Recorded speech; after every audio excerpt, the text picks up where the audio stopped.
हे पाणी कोण भरून ठेवलं हे इथं? पाणी आम्ही यासाठी भरतो की हे वेंचुरी चालवायला आपल्याला पाणी लागते. हो. आणि पाण्यामध्ये आम्ही टाकतो हे टेंडम थेरीचं जे आमच्याकडे पूर्ण आहे.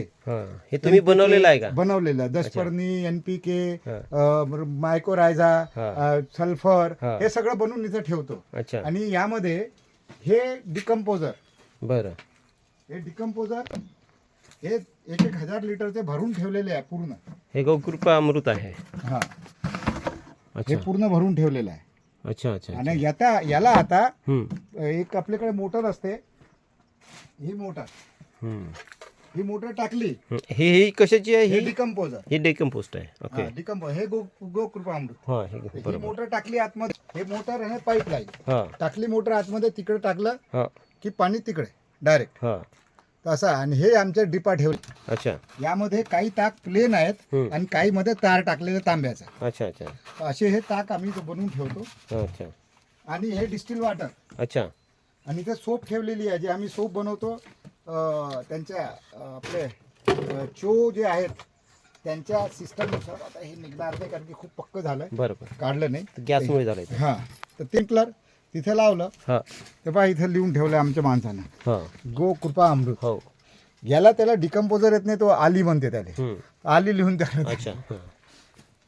आता हे आम्ही हळदची चिपा पाडली. हळदीची चिप्स. हा. अच्छा. हे हाताने करून? हाताने. मशीन आहे आपल्या चिपा पाडायची. मग ही सुकवलं कुठे? इथे सुकवलं या बाजूला. उन्हामध्ये की सावलीत?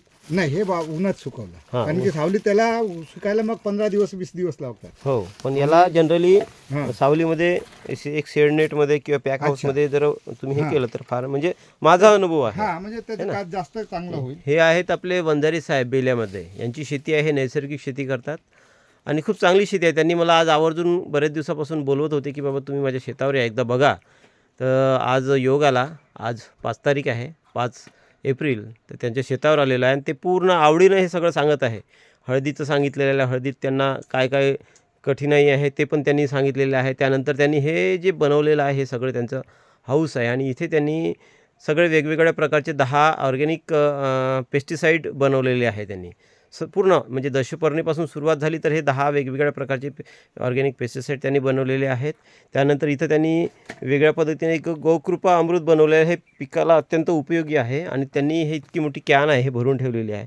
त्यांनी स्वतः शेतावरतीच डिकम्पोस्टसुद्धा तयार केलेला आहे आणि ती डिकम्पोस्ट त्यांनी त्यांच्या शेतावर देण्यासाठी, म्हणजे बाहेरून विकत घ्यायचं नाही. ज्या शेतकऱ्याला लागलं त्या शेतकऱ्यांना पण ते इथून देतात, परंतु त्यांनी त्यांच्या शेतावर ते उपयोगासाठी ते वापरतात ॲक्च्युली. आणि त्यांनी मोठ्या आवडीने, ते रिटायर्ड बँक अधिकारी आहेत आणि त्यांनी हे शेती ते डेव्हलप केलेलं.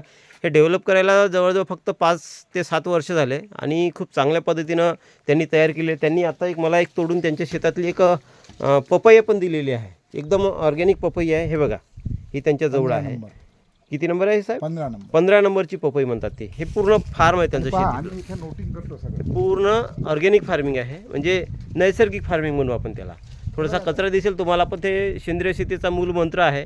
तर त्यामुळे कचऱ्याकडे तिकडे न बघता हे झाडं बघा आणि त्याला लागलेले हे बघा, हे तुम्हाला दिसेल इथे बघा. खूप चांगल्या पपैया आहे आणि ही त्यांची ही आहे.